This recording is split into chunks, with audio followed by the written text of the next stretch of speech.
C'est une première, mais vu la popularité croissante du bouddhisme, elle n'est pas vraiment surprenante. La première fête de Bouddha s'est tenue aujourd'hui à Strasbourg, une initiative des différentes associations bouddhistes, laïques ou religieuses existantes dans la région.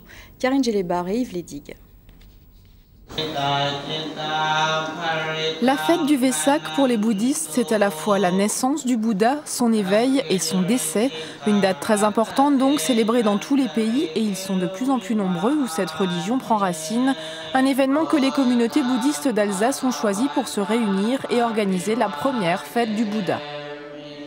Le bouddhisme est tellement devenu une religion populaire et qui soulève beaucoup de sympathie de la part des Européens en général. Et je pense que c'est un de nos rôles de clarifier cette image un peu complexe. Bouddhiste d'inspiration tibétaine, zen, laotienne ou vietnamienne, il serait près de 20 000 en Alsace, immigrés d'Asie et occidentaux à pratiquer cette religion. Aujourd'hui, disciples convaincus et grand public ont pu découvrir différents rituels qui varient beaucoup selon les pays pour s'adapter aux cultures.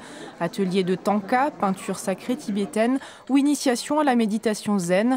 Le but était aussi de démythifier ces pratiques très à la mode en expliquant les grands principes.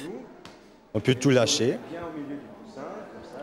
Elle est ouverte, tout le sens du corps, tout est ouvert. Et comme ça, la respiration elle est fluide et naturelle.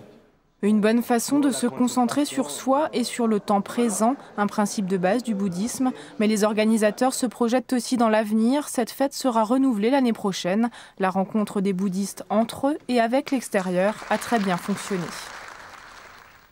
Moins zen peut-être, mais reposant aussi, pour les parents en tout cas. C'est le festival